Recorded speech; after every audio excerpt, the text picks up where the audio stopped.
Santa Ana, a city in Orange County, California, the fire department is hard at work on a typical routine call. These men are used to fighting fires, but these days they find themselves on the front lines of the opioid epidemic.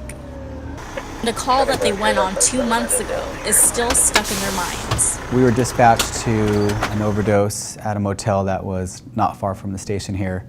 Got on scene and we found our patient, which was a woman, was unresponsive. Firefighter-paramedic Derek Acosta was on the call with Captain Gary Lee.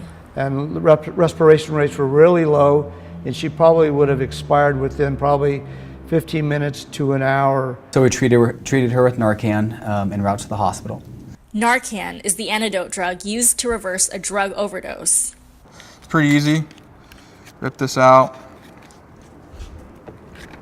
Everything should come out. Chris Huerta, a firefighter-paramedic who was with Gary and Derek on that call, says that they administer Narcan a few times a week.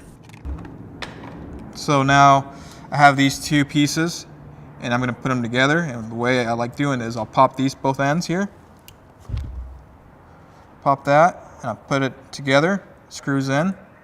In a matter of seconds, a first responder can assemble it and save a life. The effects were instant.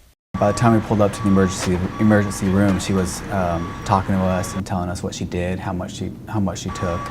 But what happened next was something even these seasoned firefighters had never seen. She was admitted to the hospital, she was released from the hospital, and she's walking out of the parking lot at the hospital receiving center. The patient was walking right back out of the emergency doors. I felt bad for her. This patient seemed lost to me. Lost to the kind of lost sight of what really is going on and the priorities in life. For Battalion 9, also known as a hazmat unit in Orange County, calls like this one have become more frequent. According to the National Institute on Drug Abuse, more than 90 Americans die every day from overdoses here in the U.S. Places like Orange County are being hit hard. It really runs the whole gamut. You can buy these over the counter now. So not just first responders, but also a normal person, a civilian. Even though they are able to help people, Chris is worried that the accessibility of Narcan is becoming a revolving door. Do you think that's important? It's important that people have this on them? Or? I don't think it's the right thing to do, because then at that point it gives people the mindset that they can do heroin or some type of narcotic anytime they want. First responders like Chris are caught in a cycle of responding to the same overdose calls and administering the antidote. A cycle that is starting to wear on some of them. It's called compassion fatigue, a state in which people that provide care are unable to empathize anymore because of typically overwhelming situations. We're actually coming in a little more callous as providers. So it's very hard to do what we do as caregivers. This is David Glendenning, a veteran EMT. We met him at this year's EMS Expo in Las Vegas, Nevada, where the opioid crisis took center stage.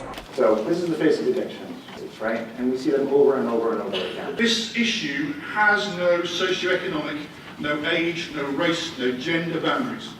For EMTs who deal with opioid-related calls every day, the expo was a way to brush up on their skills and talk about the crisis and compassion fatigue.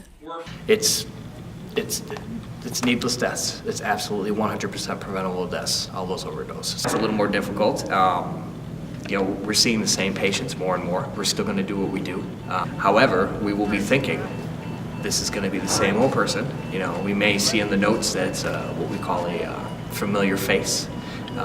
And we're already thinking there's why am I doing this? I'm just going to keep doing this, and eventually they're going to be dead before I have a chance to give them the Narcan.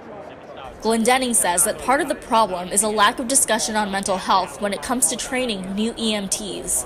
As providers, we don't really know how to manage empathy because we don't get good instruction on it in our initial core classrooms. And we're now starting to have the conversation out in the field about compassion fatigue. And I think it's kind of really becoming important because of the opioid crisis that we're in right now. Back at Fire Station 79 in Santa Ana, the calls keep coming. But Derek Acosta says no matter what, patients should come first. It's part of our job as paramedics to be empathetic to every medical run that we go on. Being a paramedic, there's a pretty high standard that you need to hold for yourself and caring for others. I think if there ever was this compassion fatigue, if that was ever recognized by another crew member, maybe it's time to talk to that person and say, hey, what's going on? Or maybe it's time to move on from paramedicine. If you start having that compassion fatigue, that's going to generate a complacence with the job. You might overlook doing a good checkout of your gear in the morning. So I think that that's very important for someone to keep an eye on. And as paramedics, or even first responders, EMTs, all of us, the whole crew, it's the onus is on us to hold each other accountable to the level of care that we give. Reporting from Orange County, Angeline Burnaby for Northgate News.